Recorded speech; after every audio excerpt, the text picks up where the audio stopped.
Baik, Bismillahirrahmanirrahim. Kembali lagi di Royce Talk, Royce Check, one, two, three, four, yeay. Ya, alhamdulillahalamin. Kali ini kita berada di episode ke berapa ya? Mungkin sudah sampai episode 50 ya. Tapi intinya di sini kita bersama siapa? Sama Farhan. Oh, sama Kak Farhan ya. Insya Allah kita akan sharing di sini dan ditemani oleh saya sendiri, KPH. Insya Allah dalam beberapa waktu ke depan kita akan membahas tentang apa, Kak? Tentang akademik versus organisasi nih. Nah, iya nih. Jadi mungkin sekarang teman-teman bingung nih. Di satu sisi teman-teman adalah seorang pelajar yang kewajibannya adalah belajar gitu ya. Memperbaiki atau mendapatkan ilmu terkait akademik gitu ya. Mendapatkan nilai. Ya di suatu sisi emang ilmu penting. Cuman nilai juga nggak kalah penting karena sekarang mau masuk perguruan tinggi juga gitu ya. Ada nilainya dan sebagainya. Jadi mungkin ke Rohis atau Irma gitu ya atau mungkin di organisasi lain ada OSIS, ada MPK, Pramuka, PMR dan sebagainya. Nah, gimana nih cara kita bisa menyeimbangkan dua hal tersebut gitu ya? Insya Allah akan dibahas oleh Kak Farhan. Udah siap Kak Farhan mungkin? Siap, insyaallah. Siap ya Insya Allah ya kita serahkan Kak Farhan untuk mulai. Oke, sesuai yang tadi telah disampaikan oleh KPH gitu ya. Kita ada kewajiban gitu sebagai pelajar, tetapi di sisi lain kita berkecimpung, kita menyebutkan diri dalam suatu organisasi. Mungkin salah satunya Rohis. Nah, gimana sih cara kita gitu supaya bisa bagus, supaya bisa optimal di kedua kewajiban kita? Nah, yang pertama tentu yang perlu kita sadari ya, bahwa keduanya ini baik sisi akademik maupun sisi organisasi sama-sama penting, Hmm. sama-sama bermanfaat untuk kita. Kemudian mungkin kalau kita bisa lihat nih, biasanya secara umum orang menjadikan akademik sebagai prioritas utama kita karena kita sebagai seorang pelajar, sebagai seorang pembelajar. Namun ketika kita telah mengajukan diri atau kita telah menyanggupi diri kita untuk menjadi seorang organisator, sebagai seseorang yang bergabung dalam organisasi, maka kita juga harus mengerjakan tugas kita di dalam organisasi dengan sebaik-baiknya. Baik. Nah, kemudian bagaimana cara kita supaya ini bisa dua-duanya bagus, dua-duanya optimal setelah kita sadar nih bahwa dua-duanya sama-sama penting. Nah, yang pertama, kita bisa mulai dari skala prioritas gitu. Nah, penting gitu ya. Ya, sangat penting nih, Kak. Prioritas. Bisa dimulai dari mana? Kita menyusun nih skala prioritas. Mungkin teman-teman juga tahu nih, ada istilahnya ada suatu kuadran ya, di mana Kelihatan. tentang mendesak dan dari tingkat pentingnya gitu. Oh ya. Jadi misalkan di kuadran pertama itu penting dan mendesak. Kemudian di kuadran kedua dan kuadran ketiga salah satunya penting tapi tidak mendesak dan satunya mendesak tapi tidak begitu penting gitu. Hmm. Baru yang paling bawah, yang kuadran keempat itu yang tidak Tidak penting penting, dan tidak tidak mendesak. mendesak. Ya. Nah, jadi kita bisa tempatkan nih, mungkin terutama dari akademik, kewajiban akademik kita dan tugas di organisasi. Misalkan kita bisa petakan dulu gitu. Kewajiban akademik tentu yang paling utama, misalkan dari masuk kelas gitu. Hmm. Kita masuk kelas, kemudian mengerjakan tugas-tugasnya tepat waktu. Itu sudah tentu kita masukkan ke kuadran pertama gitu. Kemudian tugas-tugas organisasi kita sesuaikan gitu. Misalkan sesuatu yang memang sudah kita susun waktunya, yang mendekat, paling terdekat, kita masukkan dulu, prioritaskan ke kuadran pertama. Nah, yang menarik sebenarnya kalau yang saya dapat juga gitu, teman-teman, bahwa yang paling optimal itu sebenarnya bukan di kuadran pertama, tapi justru di kuadran di mana dia itu sesuatu yang penting, tapi tidak mendesak. Artinya begini, kita sudah tentukan nih dari tingkat pentingnya.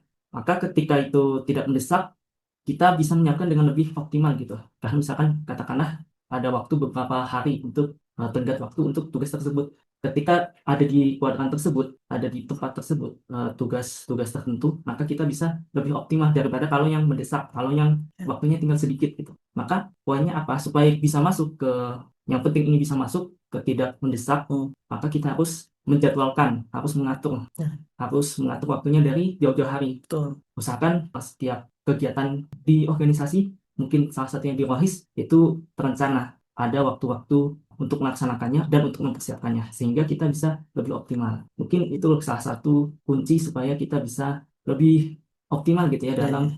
menyeimbangkan keduanya. Hmm. Jadi tadi ada apa? Kuadran penting dan mendesak. Yang pertama Lalu ya. Yang kedua ada kuadran mendesak ya. mendesak, Dan tapi tidak tidak penting. penting, Terus yang ketiga Tidak mendesak tapi Ya, penting. tidak mendesak Yang tapi terakhir penting. tidak mendesak dan tidak penting gitu ya. Ya. Nah, silakan dibagi jadwalnya gitu ya. Selanjutnya. Nah, selanjutnya setelah kita bagi nih Kak, Hmm. dari 4 kuadran tadi, tinggal kita pertama kita jalankan gitu. Yang jadi catatan penting juga nih kalau misalkan teman-teman nih khususnya yang di Rohis, yang beragama Islam gitu. Hmm. Jadi dari sisi akademik kita ada ya, seperti menyeimbangkan gitu. Saya lupa gitu istilah buat kalau di profesionalnya. Tapi intinya kita bisa menyeimbangkan kalau dalam perspektif Islam gitu, Hmm. menyeimbangkan antara dunia dan akhirat. Nah, itu penting ya. Nah, itu Ya, ya. sangat penting gitu. Ya. Misalkan dalam konteks dunia, misalkan kita soal nilainya gitu, Hmm. soal nilai akademiknya. Dan untuk soal akhiratnya, salah satunya di dalam Rohis kan kita mengajak orang ya ke dalam kebaikan. Nah, itu bisa menjadi sesuatu atau amalan kita, perbuatan baik kita yang bisa diganjar di akhirat Hmm. nanti. Dan sebagai seorang muslim, kita harus bisa menjaga gitu, menjaga keduanya. Iya, betul. Mungkin salah satu pengingat kita gitu ya, di dalam surah Al-Qasas, di Hmm. bagian akhir. Iya. Kata Allah kan, wabtaghi fima ataqallahu daral akhirah. Hmm. Carilah karunia Allah, gapailah karunia Allah yang ada di dunia ini. Nah, Dan darul akhirah untuk akhirat gitu. Tapi lanjutannya adalah wala tansa nasibaka minat dunia. Tapi jangan lupakan nasib kalian di dunia. Jadi kita mengejar sebagai seorang muslim, sebagai dai lah sebutannya di dalam wahis, maka kita di dalam susunan acara-acara yang kita rancang kan untuk akhirat, untuk ya, betul. amal kita nih di Hmm. akhirat.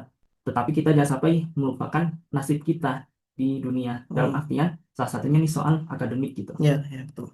Nah, Jadi akademiknya oke, akhiratnya oke ya gitu ya. betul. Nah, Lanjut, nah, silakan.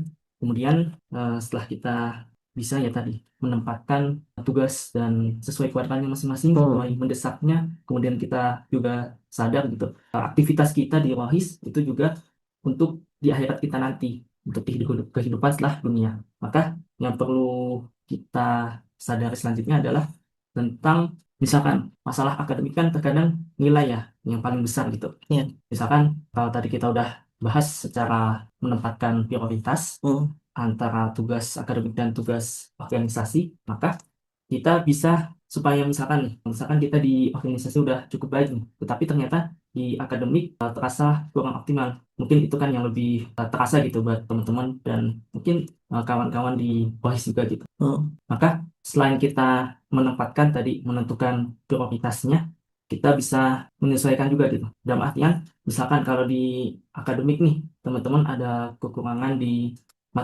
di mata pelajaran tertentu, maka teman-teman bisa mencari solusi lain supaya Hmm. bisa lebih optimal. Misalkan belajar nih dengan teman lain gitu. Nah, Siapa tahu di satu organisasi itu ada nih teman yang jago gitu di bidang yang teman-teman kurang, maka ya. bisa saling sharing juga gitu. Nah, Itu juga mungkin salah satu saling ngajarin ya gitu ya. saling ngajarin manfaat di organisasi. Mungkin salah satunya ada teman gitu yang Hmm. ahli di pelajaran yang kita kurang kuasai. Ya, betul. Nah, itu mungkin salah satu apa ya tips supaya kita nih akademiknya juga tetap bagus gitu. Hmm. Itu mungkin ya salah satu caranya nih Kak. Atau mungkin bisa juga dari Irma ya, Mm-mm. misalnya ngadain kegiatan belajar bareng gitu ya. Nah ya itu Misalnya mungkin belajar bareng, misalnya ada yang satu nih, dia jago bahasa Inggris misalnya gitu ya. Pernah pertukaran pelajar mungkin ke luar negeri. Nah, itu bisa dia ngajarin bahasa Inggris gitu ya. Bisa ngajarin grammar gitu kan. Tenses gitu ya. Nah, itu bisa dia ngajarin atau yang bisa yang ada yang ikutan olimpiade matematika gitu kan. Nah, dia yang ngajarin buat matematika gitu ya. Itu bagus juga gitu ya. ya Jadi bagus. si Irmanya itu mendukung akademik gitu ya, mendukung pelajaran kita gitu ya. Betul, Gitu betul. mungkin ya. Betul banget KPH bisa dari Rohis atau ilmunya sendiri ya yang menyusun atau mendukung gitu mensupport para pengurusnya. Misalkan dari pimpinan ilmunya atau Hmm. Rohisnya nih menyusun atau merancang misalkan setiap menjelang UTS Nah, atau itu UAS gitu ya itu. ada belajar bareng Betul, betul, betul. dan yang ngajar tuh sebenarnya dari kita kita juga misalkan Hmm. yang paling ahli gitu Iya, dan itu pun kan sifatnya sharing gitu siap. sharing belajar. Betul. Dan itu mungkin KPH. Hmm. Jadi kita recap ya. Jadi tadi misalnya kita ada beberapa kegiatan itu maksudnya kegiatan akademik, kegiatan belajar sama kegiatan Irma itu sama-sama penting gitu ya. Tinggal Tuh. masalahnya kita coba cari mana yang lebih mendesak, mana yang tidak mendesak gitu kan. Tadi ada keluarga yang mendesak tidak mendesak. Contohnya atau kalau misalnya dari secara umum nih, penting dan mendesak itu kayak tadi misalnya ada ujian besok nih. Itu penting dan mendesak nih. Kita harus belajar nih malam ini berarti nih gitu ya. Nah, atau dia penting tapi tidak mendesak gitu. Misalnya bikin acara tahun baru Hijriah gitu ya kan kemarin libur ini ya tahun baru 1 Muharram, tapi misalnya acaranya masih sebulan lagi gitu. Nah, itu penting tuh kita siapin tapi kan tidak mendesak ya. Kita bisa belajar dulu malam ini karena besok mau ujian gitu misalnya. Terus ya ada yang mendesak tapi tidak penting. Contohnya apa? Contohnya misalnya kebelet pipis. Pembukaan Kebelet pipis itu apa? telepon mendadak Nah, gitu. telepon mendadak misalnya gitu ya, yang harus diangkat gitu ya. Itu kan sebenarnya bisa jadi tidak penting gitu ya, tapi ternyata yang telepon itu guru gitu ya. Misalnya, atau misalnya ketua kelas yang biasa nyebarin info tentang ini ujian gitu misalnya, ujian besok gitu. Nah, itu harus diangkat, tapi ternyata kalau misalnya ternyata cuma ngobrol doang, oh ya berarti dia sebenarnya tidak penting gitu ya. Atau yang tidak penting dan tidak mendesak, apa contohnya? Nah, contohnya itu biasanya yang hiburan-hiburan Nah, contohnya nonton Squid Game season 3. ini juga itu. Lagi rame tapi Oke, saya mah belum nonton jadi gak terlalu inilah, tapi kalau emang suka ya nggak apa-apa. Cuman itu kan kalau lagi liburan gini nggak masalah ya. Cuman kalau misalnya iya, ternyata lagi ujian besok, nah itu tidak penting dan tidak mendesak gitu ya. Gitu tuh. mungkin ya, jadi ntar kita bisa tahu nih. Dan kalau kata guru saya dulu pernah bilang, perbanyaklah yang tidak mendesak tapi penting, Tuh. sehingga kita kegiatan kita sehari-hari itu penting gitu ya, tapi nggak terburu-buru capek ya kan, mendesak lagi itu capek. Jadi makanya perbanyaklah yang penting Tapi tapi tidak tidak mendesak mendesak. gitu ya. Itu apalagi Kak Farhan? Mungkin jadi teringat juga nih, kan ada kuadran paling bawah ya, yang Hmm. tidak penting tapi tidak mendesak Nah gitu. itu Nah, ada, saya juga pernah dapat suatu ilmu ya ya. tentang ini, bahwa meskipun dia ada di kuadran paling bawah Paling bawah. dan statusnya itu dia tidak penting dan tidak mendesak, bukan berarti kita nggak usah Nah melakukan itu atau gitu. meluangkan waktu kita di situ gitu. Tapi justru kita harus mengatur waktu kita Hmm. untuk sesuatu yang sifatnya mungkin rekreasi gitu. Ya. Tetap perlu kita atur supaya, karena kadang ketika orang itu di awal-awal karena dia banyak yang mendesak dan Hmm. penting, Hmm. dia sibuk di situ, kemudian nggak ada ruangan waktu di rekreasinya, Rekreasi gitu. hiburannya gitu. Malah jadinya pas udah lumayan luang, Hmm. langsung kayak lampiasin gitu Oh di iya. itu di bagian Iya. liburannya berlebihan gitu, Iya yang benar. akhirnya nanti muncul lagi sesuatu Oh yang iya. mendesak dan pentingnya gitu Oh karena iya. nggak di manage gitu. Jadi tetap hiburan itu ada, cuman tinggal kita membatasi aja gitu Betul waktunya betul. gitu supaya nggak berlebihan tuh. Iya betul. Jadi tadi ya tetap ada yang lain ya, cuman tetap perbanyaklah yang penting tidak mendesak. Tapi Mendesak. tetap boleh kita untuk yang healing lah gitu Ya, ya, healing itu boleh lah kita sempetin misalnya sehari dalam sebulan misalnya gitu ya, supaya yang lainnya tetap produktif. Atau misalnya dalam sehari itu sejam gitu ya kita mm, yang lain gitu boleh gitu, di luar kita udah tilawah sudah kemudian PR gitu ya. Nah barulah kita misalnya nonton sebentar gitu ya, gitu paling gitu ya Kak Farhan.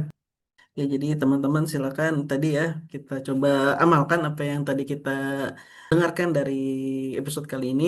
Semoga bermanfaat. Terima kasih buat yang setelah mendengarkan episode kali ini sampai terakhir gitu ya. Baik, buat episode kali ini kita cukupkan. Terima kasih atas perhatiannya. Kembali lagi nanti di Rohis Talk, Rohis Check, 1, 2, 3, 4. Yeay, takbir, Allah Akbar. Assalamualaikum warahmatullahi wabarakatuh.